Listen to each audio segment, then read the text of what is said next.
परीक्षेमध्ये आपल्या हक्काचे गुण मिळवायचे आहेत, यासाठी मग उतारा आणि कवितेवरील प्रश्नांकडे दुर्लक्ष करून चालणार नाही. चला तर मग आजच सराव करूया. म्हणून आज आपण सोडवणार आहोत 10 उतारे आणि 10 कविता, त्यावर आधारित महत्त्वाचे MCQ प्रश्न आणि अचूक उत्तरे. चला तर मग लगेचच सुरुवात करूया. लोकशाही केवळ निवडणुकांपुरती मर्यादित नसून ती सततच्या संवादावर आधारित असते. आज सोशल मीडियाच्या काळात अल्गोरिदम आपल्याला केवळ आपल्याशी सहमत असलेली माहिती दाखवतात, यालाच प्रतिध्वनी कक्ष म्हणतात. या कक्षात व्यक्तीला वाटते की सर्व जग आपल्यासारखाच विचार करते, ज्यामुळे असहिष्णुता वाढते. खऱ्या लोकशाहीसाठी या कक्षाबाहेर होऊन विरोधी मत ऐकण्याची क्षमता आवश्यक आहे. शिक्षणाने हा विवेक जागृत केला पाहिजे. प्रश्न क्रमांक 1. उतार्यानुसार प्रतिध्वनी कक्षाचा मुख्य धोका कोणता? पर्याय ए माहितीचा पूर्ण अभाव, पर्याय बी असहिष्णुता आणि एकांगी दृष्टिकोन वाढणे, पर्याय सी निवडणुका रद्द होणे, पर्याय डी इंटरनेट वेग कमी होणे. योग्य उत्तर आहे पर्याय बी, असहिष्णुता आणि एकांगी दृष्टिकोन वाढणे.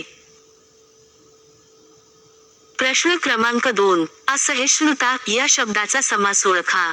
पर्याय ए नन तत्पुरुष समास, पर्याय बी द्वंद्व समास, पर्याय सी बहुव्रीही समास, पर्याय डी कर्णधारया. योग्य उत्तर आहे पर्याय ए, नन तत्पुरुष समास. प्रश्न क्रमांक 3. लेखकाच्या मते खरी लोकशाही कशावर टिकते?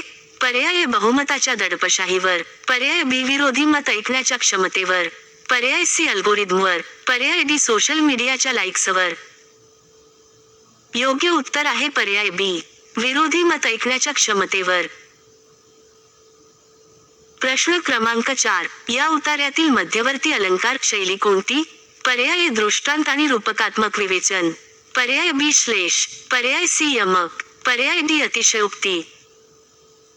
योग्य उत्तर आहे पर्याय ए, दृष्टांत आणि रूपकात्मक विवेचन. कृत्रिम बुद्धिमत्तेने माहिती मिळवणे सोपे केले, पण त्याचवेळी आपण विचार करण्याची जबाबदारी यंत्रावर ढकलत आहोत. याला आकलन हस्तांतरण म्हणतात. विद्यार्थी आता उत्तर शोधतो, समजून घेत नाही. स्मरणशक्ती आणि चिकित्सक वृत्ती क्षीण होत आहे. तंत्रज्ञान साधन आहे, मालक नाही, हा विवेक शिक्षकांनी रुजवला पाहिजे. अन्यथा आपण माहितीने समृद्ध पण ज्ञानाने दरिद्री होऊ. प्रश्न क्रमांक 5. आकलन हस्तांतरण म्हणजे काय?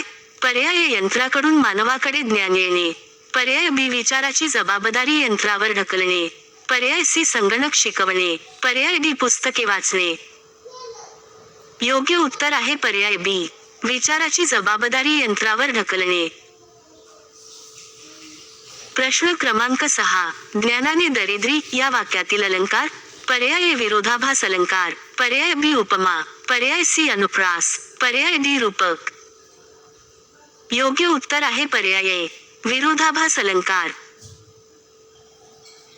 प्रश्न क्रमांक 7. चिकित्सक वृत्ती या शब्दसमूहाचा समास? पर्याय ए तत्पुरुष, पर्याय बी द्विगु, पर्याय सी बहुव्रीही, पर्याय डी अव्ययीभाव. योग्य उत्तर आहे पर्याय ए, तत्पुरुष. प्रश्न क्रमांक 8. लेखकाची मुख्य चिंता काय आहे? पर्याय ए AI महाग आहे, पर्याय बी विद्यार्थी उत्तर शोधतात पण समजून घेत नाहीत, पर्याय सी शिक्षकांची गरज संपली, पर्याय डी इंटरनेट बंद पडेल. योग्य उत्तर आहे पर्याय बी, विद्यार्थी उत्तर शोधतात पण समजून घेत नाहीत. स्त्रीचे शोषण एकपदरी नसते. जात, वर्ग, धर्म आणि लिंग हे एकमेकांना छेदतात. दलित स्त्रीचा अनुभव हा सवर्ण स्त्रीच्या अनुभवापेक्षा वेगळा असतो. त्यामुळे स्त्रीवादाने केवळ लिंगभाव नव्हे तर या सर्व छेदनबिंदूंचा विचार केला पाहिजे. किम्बर्ली क्रेनशॉ यांनी ही संकल्पना मांडली. खरा न्याय हा या गुंतागुंतीच्या जाणीवेतूनच येतो. प्रश्न क्रमांक 9. छेदनबिंदू स्त्रीवादानुसार शोषण कसे असते? पर्याय ए एकपदरी, पर्याय बी जात, वर्ग, लिंग यांच्या एकत्रित छेदनातून, पर्याय सी केवळ आर्थिक, पर्याय डी केवळ लिंगावर आधारित. योग्य उत्तर आहे पर्याय बी, जात, वर्ग, लिंग यांच्या एकत्रित छेदनातून. प्रश्न क्रमांक 10. छेदनबिंदू हा शब्द कोणत्या समासाचे उदाहरण आहे? पर्याय तत्पुरुष, पर्याय बी द्वंद्व, पर्याय सी बहुव्रीही, पर्याय डी कंधारया. योग्य उत्तर आहे पर्याय ए, तत्पुरुष. प्रश्न क्रमांक 11. ही संकल्पना कोणी मांडली? पर्याय ए सावित्रीबाई फुले, पर्याय बी किंबर्ले क्रेनशॉ, पर्याय सी महात्मा फुले, पर्याय डी आंबेडकर. योग्य उत्तर आहे पर्याय बी, किंबर्ले क्रेनशॉ. प्रश्न क्रमांक 12. उतार्याचा सूर कोणता? पर्याय ए चिकित्सक आणि विश्लेषणात्मक, पर्याय बी विनोदी, पर्याय सी भक्तिपर, पर्याय डी विरसात्मक. योग्य उत्तर आहे पर्याय ए, चिकित्सक आणि विश्लेषणात्मक. पर्यावरणाचा ऱ्हास सर्वांवर सारखा परिणाम करत नाही. कारखान्याचे प्रदूषण नेहमी गरीब वस्तीच्या जवळ असते. धरणांमुळे विस्थापित होणारे आदिवासी असतात, फायदा शहराला होतो. म्हणून पर्यावरणवाद हा केवळ झाडे लावणे नाही, तर न्यायाचा प्रश्न आहे. ज्यांच्यावर अन्याय होतो त्यांना निर्णय प्रक्रियेत स्थान मिळाले पाहिजे, हाच पर्यावरणीय न्याय आहे. प्रश्न क्रमांक 13. पर्यावरणीय न्याय म्हणजे काय? पर्याय ए फक्त झाडे लावणे, पर्याय बी प्रदूषणाचा असमान भार आणि निर्णय प्रक्रियेत वंचितांना स्थान, पर्याय सी फक्त वन्यजीव वाचवणे, पर्याय डी प्लास्टिक बंदी. योग्य उत्तर आहे पर्याय बी, प्रदूषणाचा असमान भार आणि निर्णय प्रक्रियेत वंचितांना स्थान. प्रश्न क्रमांक 14. विस्थापित या शब्दातील उपसर्ग आणि प्रत्यय? पर्याय ए वी अधिक स्थापित, पर्याय बी वीस अधिक स्थापित, पर्याय सी वी अधिक स्था अधिक येत, पर्याय डी विस्था अधिक पीत. योग्य उत्तर आहे पर्याय सी, वी अधिक स्था अधिक येत. प्रश्न क्रमांक 15. उतार्यातील विरोधाभास कोणता? पर्याय ए फायदा शहराला, विस्थापन आदिवासींना, पर्याय बी झाडे जास्त आहेत, पर्याय सी पाणी जास्त आहे, पर्याय डी शहर स्वच्छ आहे. योग्य उत्तर आहे पर्याय ए, फायदा शहराला, विस्थापन आदिवासींना. प्रश्न क्रमांक 16. पर्यावरणीय न्याय हा कोणत्या प्रकारचा सामासिक शब्द? पर्याय ए तत्पुरुष, पर्याय बी बहुव्रीही, पर्याय सी द्वंद्व, पर्याय डी अव्ययीभाव. योग्य उत्तर आहे पर्याय ए, तत्पुरुष. भाषा ही केवळ संवादाचे साधन नाही, ती सत्तेचे साधन आहे. कोणती भाषा प्रमाण, कोणती बोली ही सत्ताधारी ठरवतात. इंग्रजीचे वर्चस्व हे वसाहतवादाचीच पुढची पायरी आहे. मातृभाषेतून शिक्षण मिळाले नाही तर बालकाची सर्जनशीलता मारली जाते. म्हणून भाषिक लोकशाही म्हणजे सर्व भाषांना समान प्रतिष्ठा देणे, ही आजच्या काळाची गरज आहे. प्रश्न क्रमांक 17. लेखकाच्या मते भाषेचे मुख्य कार्य काय सांगितले आहे? पर्याय ए केवळ संवाद, पर्याय बी सत्तेचे साधन, पर्याय सी गीत गाणे, पर्याय डी काहीच नाही. योग्य उत्तर आहे पर्याय बी, सत्तेचे साधन. प्रश्न क्रमांक 18. वसाहतवादाची पुढची पायरी या विधानातील अलंकार? पर्याय ए रूपक, पर्याय बी उपमा, पर्याय सी दृष्टांत, पर्याय डी अतिशयोक्ती नाही, राजकीय विश्लेषण. योग्य उत्तर आहे पर्याय डी, अतिशयोक्ती नाही, राजकीय विश्लेषण. प्रश्न क्रमांक 19. मातृभाषा या शब्दाचा समास? पर्याय ए तत्पुरुष मातेची भाषा, पर्याय बी द्वंद्व, पर्याय सी बहुव्रीही, पर्याय डी द्विगु. योग्य उत्तर आहे पर्याय ए, तत्पुरुष मातेची भाषा. प्रश्न क्रमांक 20. भाषिक लोकशाही म्हणजे काय? पर्याय एकच भाषा लादणे, पर्याय बी सर्व भाषांना समान प्रतिष्ठा, पर्याय सी इंग्रजी बंद करणे, पर्याय डी हिंदी सक्ती करणे. योग्य उत्तर आहे पर्याय बी, सर्व भाषांना समान प्रतिष्ठा. शहर वेगाने वाढत आहे, पण त्यासोबत गावाची सामुदायिक स्मृती पुसली जात आहे. वाडा, पार्क, चावडी या जागा केवळ वास्तू नव्हत्या, त्या संवादाच्या जागा होत्या. फ्लॅट संस्कृतीत शेजारी कोण आहे हेही माहीत नसते. विकास म्हणजे केवळ सिमेंट नाही, तर माणसांमधील नातेसंबंध टिकवणे हा सुद्धा विकास आहे. स्मृती जपली तरच भविष्याला अर्थ आहे. प्रश्न क्रमांक 21. सामुदायिक स्मृतीच्या जागा कोणत्या? पर्याय A मॉल आणि मल्टिप्लेक्स, पर्याय B वाडा, पार्क, चावडी, पर्याय C हायवे, पर्याय D एअरपोर्ट. योग्य उत्तर आहे पर्याय B वाडा, पार्क, चावडी. प्रश्न क्रमांक 22. फ्लॅट संस्कृती या शब्दातील समास? पर्याय A तत्पुरुष, पर्याय B कंधारया, पर्याय C द्वंद्व, पर्याय D बहुव्रीही. योग्य उत्तर आहे पर्याय A तत्पुरुष. प्रश्न क्रमांक 23. लेखकाच्या मते खरा विकास कोणता? पर्याय A फक्त इमारती, पर्याय B नातेसंबंध टिकवणे आणि स्मृती जपणे, पर्याय C फक्त रस्ते, पर्याय D फक्त पैसा. योग्य उत्तर आहे पर्याय B नातेसंबंध टिकवणे आणि स्मृती जपणे. प्रश्न क्रमांक 24. उतार्याचा मुख्य रसभाव? पर्याय A खेद आणि चिंतन, पर्याय B हास्य, पर्याय C शृंगार, पर्याय D वीर. योग्य उत्तर आहे पर्याय A खेद आणि चिंतन. झोमॅटो, स्विगी, उबर या कंपन्यांनी कामाचे स्वरूप बदलले. याला गिग अर्थव्यवस्था म्हणतात. कामगाराला वाटते तो स्वतंत्र आहे, पण अल्गोरिदम त्याचा बॉस असतो. ना सुट्टी, ना विमा, ना निवृत्ती. ग्राहकाला सुविधा दिसते, पण त्यामागील घाम दिसत नाही. या अदृश्य श्रमाला दृश्य करणे हे नव्या कामगार चळवळीचे आव्हान आहे. प्रश्न क्रमांक 25. गिग अर्थव्यवस्थेतील बॉस कोण असतो? पर्याय A मानवी व्यवस्थापक, पर्याय B अल्गोरिदम, पर्याय C ग्राहक, पर्याय D सरकार. योग्य उत्तर आहे पर्याय B अल्गोरिदम. प्रश्न क्रमांक 26. अदृश्य श्रम या शब्दातील अलंकारिक अर्थ? पर्याय A दिसत नसलेले पण अस्तित्वात असलेले कष्ट, पर्याय B कामच नसणे, पर्याय C जादू, पर्याय D आळस. योग्य उत्तर आहे पर्याय A दिसत नसलेले पण अस्तित्वात असलेले कष्ट. प्रश्न क्रमांक 27. स्वतंत्र या शब्दाचा विरुद्धार्थी? पर्याय A परतंत्र, पर्याय B मुक्त, पर्याय C स्वच्छंद, पर्याय D स्वायत्त. योग्य उत्तर आहे पर्याय A परतंत्र.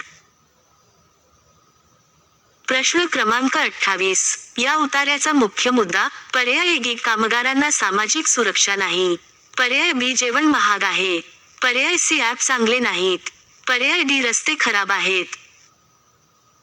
योग्य उत्तर आहे पर्याय A गिग कामगारांना सामाजिक सुरक्षा नाही. हवामान बदल ही केवळ विज्ञानाची गोष्ट राहिली नाही, ती साहित्याचा विषय बनली आहे. समुद्र बुडणारी मुंबई, दुष्काळी विदर्भ या कल्पना आता कादंबरीत येत आहेत. यालाच क्लाय-फाय म्हणतात. हे साहित्य आपल्याला घाबरवत नाही, तर आपल्याला आपल्या कृतीची जबाबदारी जाणवून देते. भविष्याची कल्पना करून वर्तमान बदलणे, हे या साहित्याचे यश आहे.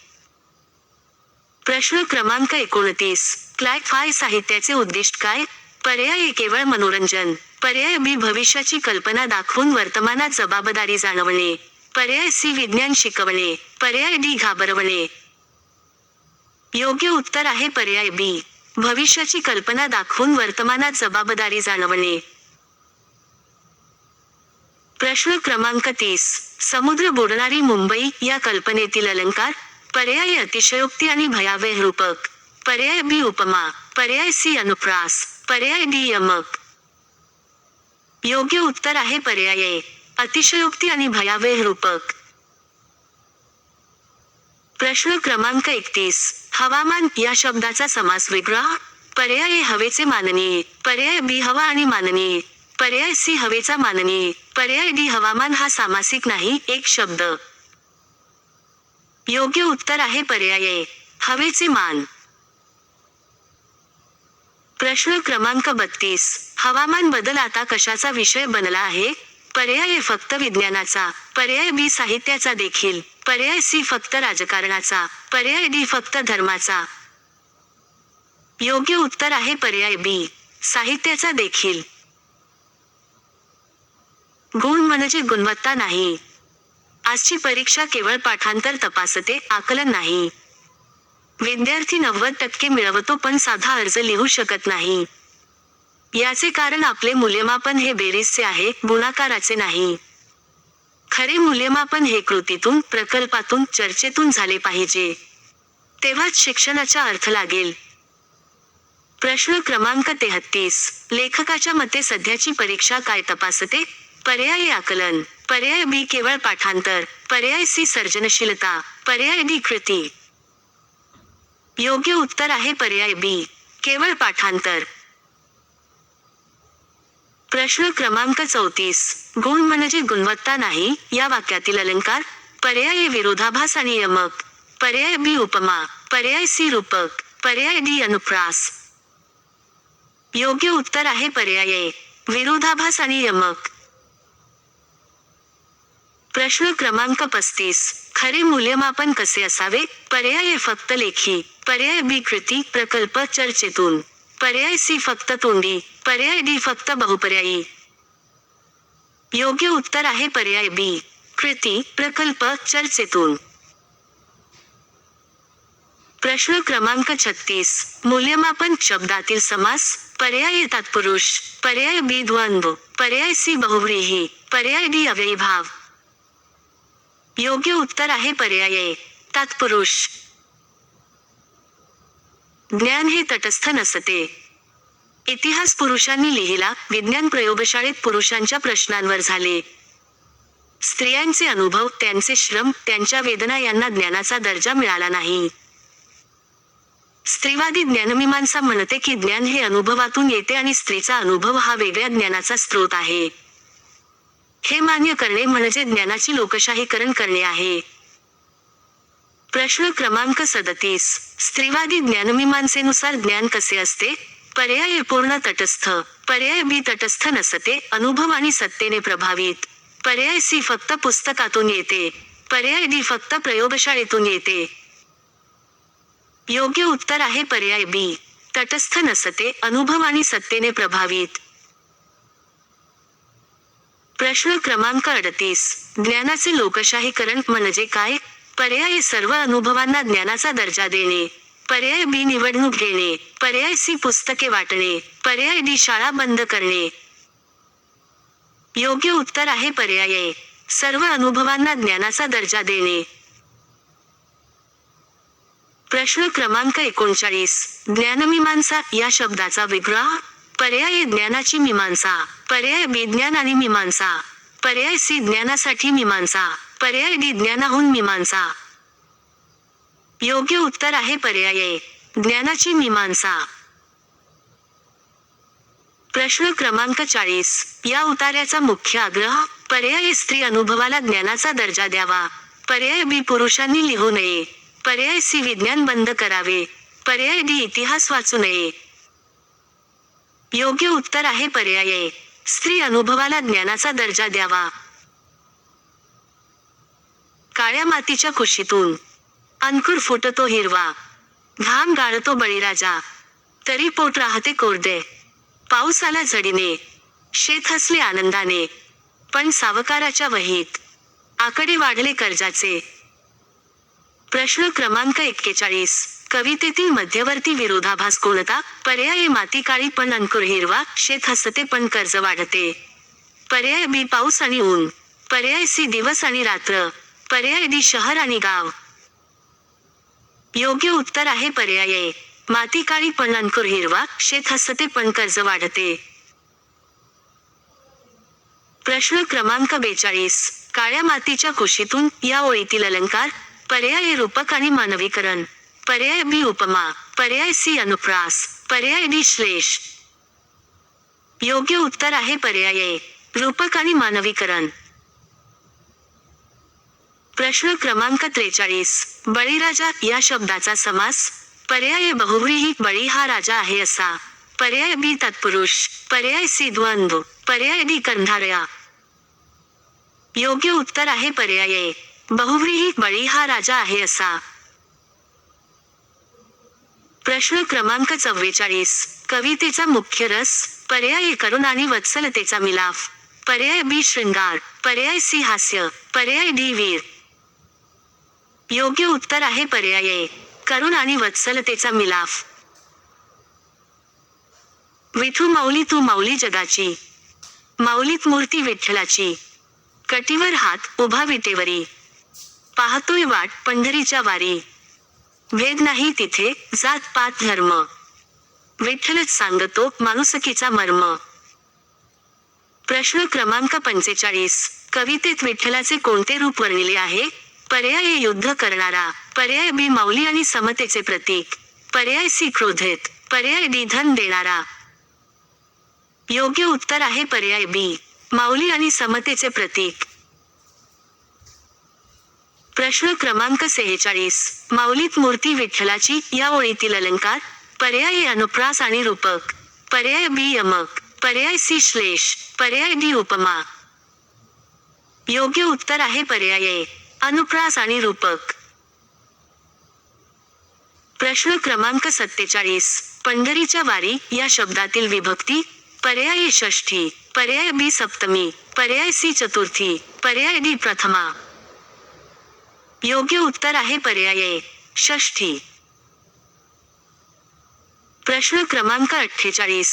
कवितेचा संदेश? पर्याय ए जात पात विसरून माणुसकी जपणे, पर्याय बी फक्त वारी करणे, पर्याय सी पैसा कमवणे, पर्याय डी युद्ध करणे. योग्य उत्तर आहे पर्याय ए, जात पात विसरून माणुसकी जपणे. धारा धारा कोसळतो आभाळातून पाऊस, मातीचा गंध दरवळतो सुगंधाचा वर्षाव, बेडकांची मैफल जमते डबक्यातून सूर, शेतकरी नाचतो आनंदे विसरून सारा दूर. प्रश्न क्रमांक 49. धारा धारा या शब्दातील अलंकार? पर्याय ए पुनरुक्ती पिप्सा अलंकार, पर्याय बी यमक, पर्याय सी श्लेष, पर्याय डी उपमा. योग्य उत्तर आहे पर्याय ए, पुनरुक्ती पिप्सा अलंकार. प्रश्न क्रमांक 50. मातीचा गंध हे कशाचे प्रतीक आहे?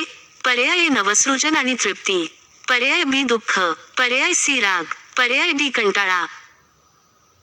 योग्य उत्तर आहे पर्याय ए, नवसृजन आणि तृप्ती. प्रश्न क्रमांक 51. आभाळातून या शब्दातील शब्दयोगी अव्यय? पर्याय ए आतून, पर्याय बी तून, पर्याय सी आभाळ, पर्याय डी आ. योग्य उत्तर आहे पर्याय बी, तून. प्रश्न क्रमांक 52. कवितेतील ध्वनी सौंदर्य कशातून येते? पर्याय ए अनुप्रास धाराधारा बेडकांची मैफल, पर्याय बी फक्त अर्थ, पर्याय सी फक्त वृत्त, पर्याय डी काहीच नाही. योग्य उत्तर आहे पर्याय ए, अनुप्रास धाराधारा बेडकांची मैफल. सिमेंटच्या जंगलात हरवली झाडे, माणसे भेटतात पण नातेच उडाले, हॉर्नच्या गोंगाटात हरवला कोकिळ कुजन, शहर वाढते आहे पण माणूस होतोय लहान. प्रश्न क्रमांक 53. सिमेंटचे जंगल या प्रतिमेतील अलंकार? पर्याय ए रूपक, पर्याय बी उपमा, पर्याय सी अनुप्रास, पर्याय डी उत्प्रेक्षा. योग्य उत्तर आहे पर्याय ए, रूपक. प्रश्न क्रमांक 54. शहर वाढते पण माणूस लहान होतो म्हणजे? पर्याय ए उंची कमी होते, पर्याय बी माणुसकी आणि संवेदनशीलता कमी होते, पर्याय सी वय कमी होते, पर्याय डी पगार कमी होतो. योग्य उत्तर आहे पर्याय बी, माणुसकी आणि संवेदनशीलता कमी होते. प्रश्न क्रमांक 55. कोकिळ कुजन या शब्दातील समास? पर्याय ए तत्पुरुष, पर्याय बी द्वंद्व, पर्याय सी बहुव्रीही, पर्याय डी कंधारया. योग्य उत्तर आहे पर्याय ए, तत्पुरुष. प्रश्न क्रमांक 56. कवितेचा मुख्य भाव? पर्याय ए नागरीकरणामुळे येणारा एकटेपणा आणि निसर्गहानीची खंत, पर्याय बी आनंद, पर्याय सी प्रेम, पर्याय डी क्रोध. योग्य उत्तर आहे पर्याय ए, नागरीकरणामुळे येणारा एकटेपणा आणि निसर्गहानीची खंत. आईच्या पदरात वेश सामावले, तिच्या कुशीतच स्वर्ग पाहिले, थकली तरी हसते मायेचा झरा, आई म्हणजे प्रेमाचा किनारा. प्रश्न क्रमांक 57. आईच्या पदरात वेश सामावले या ओळीतील अलंकार? पर्याय ए अतिशयोक्ती, पर्याय बी उपमा, पर्याय सी अनुप्रास, पर्याय डी यमक. योग्य उत्तर आहे पर्याय ए, अतिशयोक्ती. प्रश्न क्रमांक 58. मायेचा झरा या शब्दातील समास. पर्याय तत्पुरुष, पर्याय बी रूपक कर्णधारया, पर्याय सी द्वंद्व, पर्याय डी बहुव्रीही. योग्य उत्तर आहे पर्याय बी, रूपक कर्णधारया. प्रश्न क्रमांक 59. कवितेतील आईचे वर्णन. पर्याय थकूनही हसणारी प्रेमाचा किनारा, पर्याय बी रागावणारी, पर्याय सी मार देणारी, पर्याय डी दूर जाणारी. योग्य उत्तर आहे पर्याय ए, थकूनही हसणारी प्रेमाचा किनारा. प्रश्न क्रमांक 60. कवितेचा रस. पर्याय ए वात्सल्य रस, पर्याय बी वीर रस, पर्याय सी बीभत्स रस, पर्याय डी हास्य रस. योग्य उत्तर आहे पर्याय ए, वात्सल्य रस. अंधार कितीही गडद असो, एक दिवा पुरेसा असतो.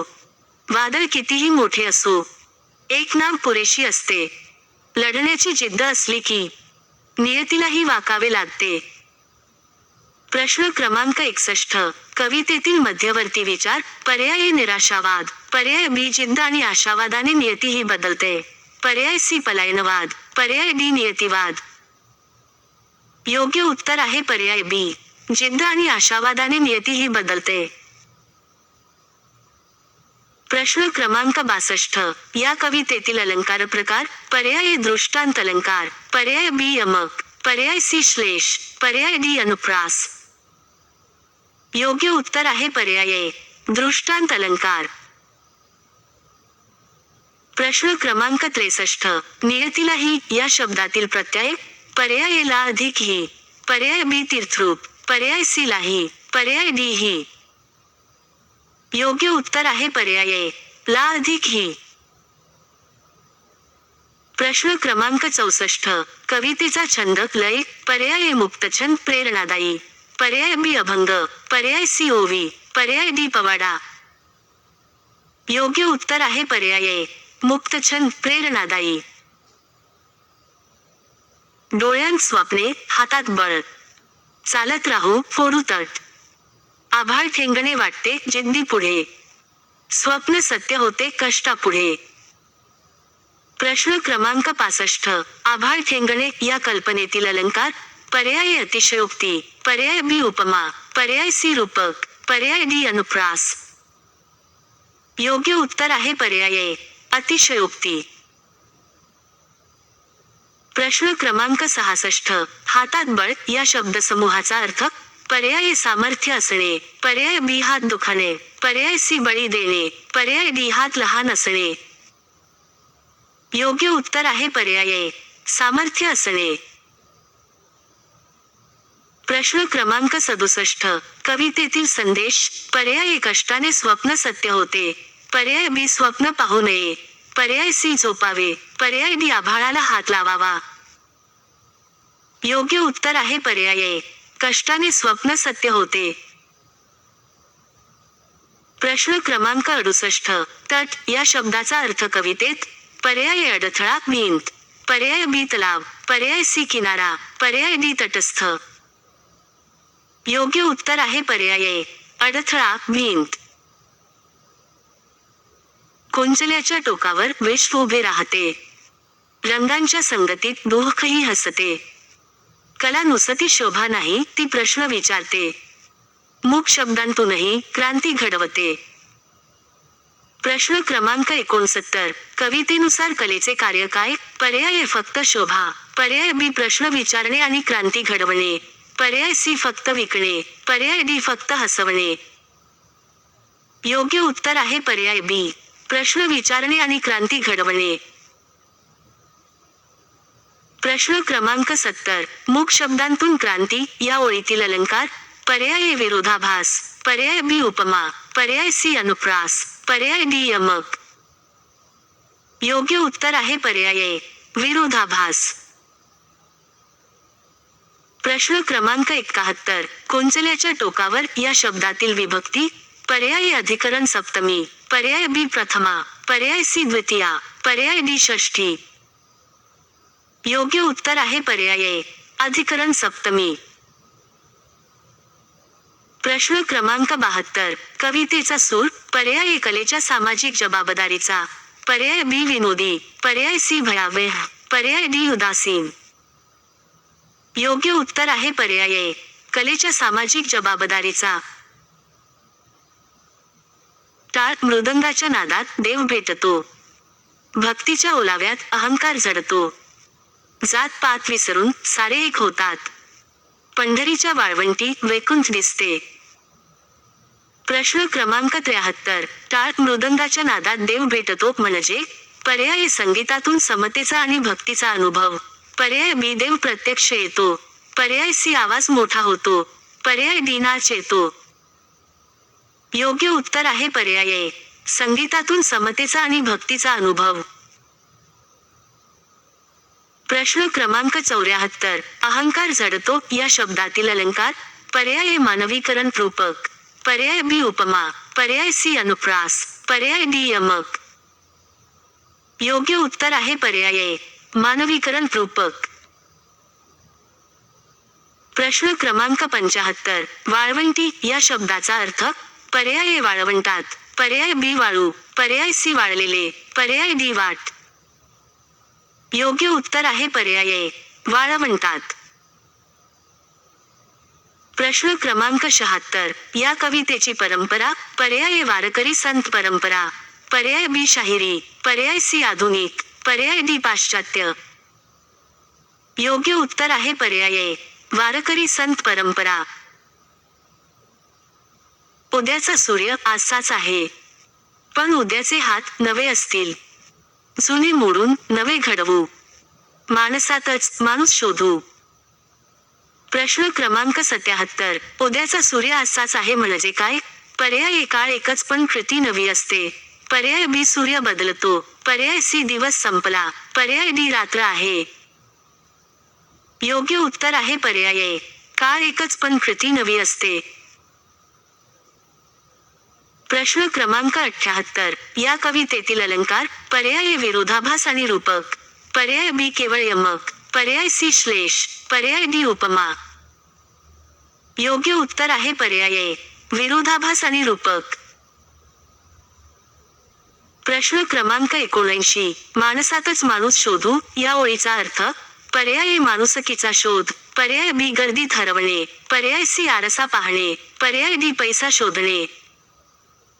योग्य उत्तर आहे पर्याय ए, माणुसकीचा शोध. प्रश्न क्रमांक 80. कवितेचा संदेश. पर्याय ए नव्या कृतीतून माणुसकी घडवणे, पर्याय बी जुने जपणे, पर्याय सी काहीच न करणे, पर्याय डी सूर्याची पूजा.